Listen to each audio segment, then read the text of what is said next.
यहोशू अध्याय 7। आकान का पाप। परंतु इस्राएलियों ने अर्पण की वस्तु के विषय में विश्वासघात किया, अर्थात यहूदा गोत्र का आकान, जो जेरा वंशी जब्दी का पोता और कर्मी का पुत्र था, उसने अर्पण की वस्तुओं में से कुछ ले लिया। इस कारण यहोवा का कोप इस्राएलियों पर भड़क उठा। यहोशू ने यरीहो से आई नामक नगर के पास, जो बेतावेन से लगा हुआ बेतेल की पूर्व की ओर है, कुछ पुरुषों को यह कहकर भेजा, जाकर देश का भेद ले आओ। और उन पुरुषों ने जाकर आई का भेद लिया।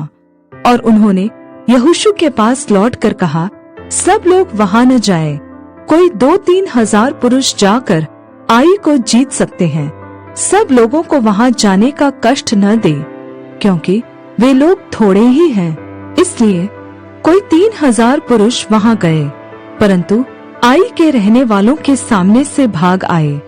तब आई के रहने वालों ने उनमें से कोई 36 पुरुष मार डाले और अपने फाटक से शबारीम तक उनका पीछा करके उतराई में उनको मारते गए। तब लोगों का मन पिघलकर जल सा बन गया। तब यहोशू ने अपने वस्त्र फाड़े और वह और इस्राएली वृद्ध लोग यहोवा के संदूक के सामने मुंह के बल गिरकर भूमि पर सांझ तक पड़े रहे। और उन्होंने अपने अपने सिर पर धूल डाली। और यहोशू ने कहा, हाय प्रभु यहोवा, तू अपनी इस प्रजा को यरदन पार क्यों ले आया? क्या हमें एमोरियों के वश में करके नष्ट करने के लिए ले आया है? भला होता कि हम संतोष करके यरदन के उस पार रह जाते। हाय प्रभु, मैं क्या कहूँ जब इस्राएलियों ने अपने शत्रुओं को पीठ दिखाई है? क्योंकि कनानी वरन इस देश के सब निवासी यह सुनकर हमको घेर लेंगे और हमारा नाम पृथ्वी पर से मिटा डालेंगे। फिर तू अपने बड़े नाम के लिए क्या करेगा? यहोवा ने यहोशू से कहा, उठ, खड़ा हो जा। तू क्यों इस भांति मुंह के बल भूमि पर पड़ा है? इस्राएलियों ने पाप किया है, और जो वाचा मैंने उनसे अपने साथ बंधाई थी, उसको उन्होंने तोड़ दिया है। उन्होंने अर्पण की वस्तुओं में से ले लिया, वरन चोरी भी की और छल करके उसको अपने सामान में रख लिया है।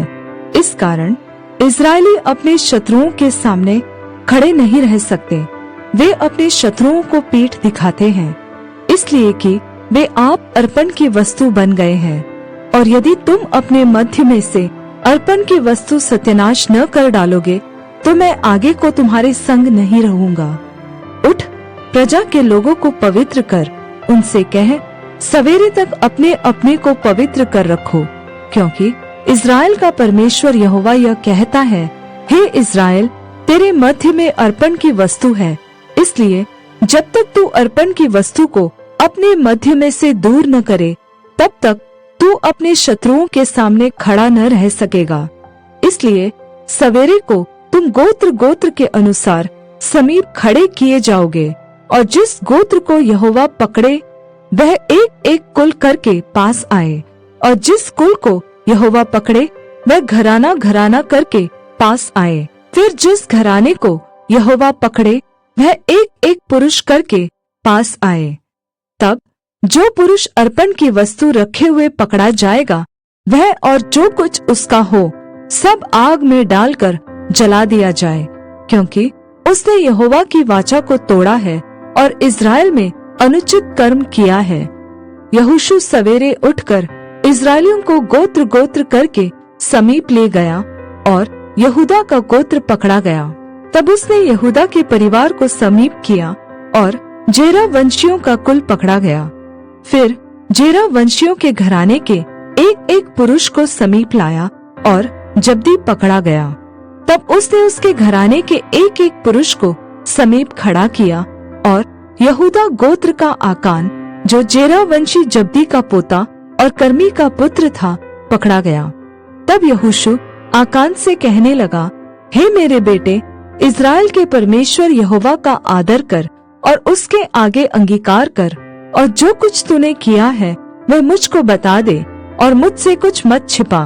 आकान ने यहोशू को उत्तर दिया, सचमुच मैंने इज़राइल के परमेश्वर यहोवा के विरुद्ध पाप किया है, और इस प्रकार मैंने किया है कि जब मुझे लूट में बाबेल देश का एक सुंदर ओढ़ना और 200 शेकेल चांदी और 50 शेकेल सोने की एक ईंट देख पड़ी, तब मैंने उनका लालच करके उन्हें रख लिया। वे मेरे डेरे के भीतर भूमि में गड़े हैं और सब के नीचे चांदी है। तब यहोशू ने दूत भेजे और वे उस डेरे में दौड़े गए, और क्या देखा कि वे वस्तुएं उसके डेरे में गड़ी हैं और सब के नीचे चांदी है। उनको उन्होंने डेरे में से निकालकर यहोशू और सब इस्राएलियों के पास लाकर यहोवा के सामने रख दिया। तब सब इस्राएलियों समेत यहोशू जेरह वंशी आकान को और उस चांदी और ओढ़ने और सोने की ईंट को और उसके बेटे बेटियों को और उसके बैलों, गधों और भेड़ बकरियों को और उसके डेरे को, अर्थात जो कुछ उसका था, उन सब को आकोर नामक तराई में ले गया। तब यहोशू ने उससे कहा, तूने हमें क्यों कष्ट दिया है? आज के दिन यहोवा तुझी को कष्ट देगा। तब सब इस्राएलियों ने उस पर पथराव किया और उनको आग में डालकर जलाया और उनके ऊपर पत्थर डाल दिए, और उन्होंने उसके ऊपर पत्थरों का बड़ा ढेर लगा दिया जो आज तक बना है। तब यहोवा का भड़का हुआ कोप शांत हो गया। इस कारण उस स्थान का नाम आज तक आकोर तराई पड़ा है।